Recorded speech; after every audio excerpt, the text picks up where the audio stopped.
Oh my word. I could just like feel that September day.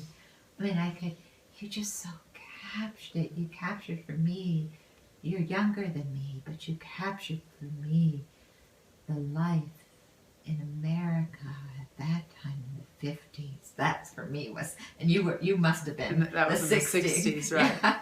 Well, it's just so empty. Yeah, it's Everything's so empty. It's so empty. And I just keep feeling that everything is so empty. It's so empty. It was this life that was to be connected, and it was the story of this life.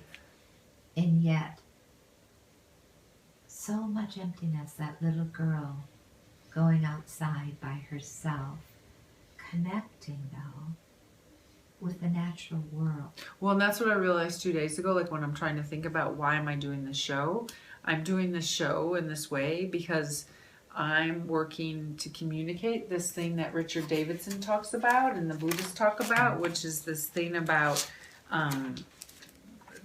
the multi-directional, this, what does he say? He says, well, for one thing, it's this innate basic goodness, right? Mm-hmm. Which I guess is the most controversial of all the things of Buddhism, is the innate basic goodness. Yes. So but there's that, but then there's this bi-directional pathways where, like, a lot of my life, I felt like there's like supposed to be some bi-directionalness, which is like human to person, person to human, or like child to mother or something, or friend to friend, but continually finding that to be a difficult reality for me.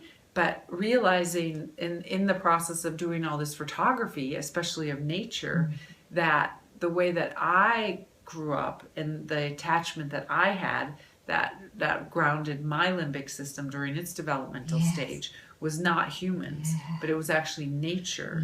And that the more I find myself in conversation with nature, the more I'm experiencing this bi-directional conversation, which seems to be definitely from brain to mind and mind to brain, so awareness to nervous system, but then also it seems much bigger than that. It seems the natural world, it seems creation and evolution talking to me and saying I can talk to everyone, and I'm wanting to help you help others learn how to have the conversation so that we can continue to evolve together instead of having a lot of existence in the wisdom that's been collected over these 300 million years of developing this brain stem and this limbic brain and this cortex, instead of having all that knowledge wiped out,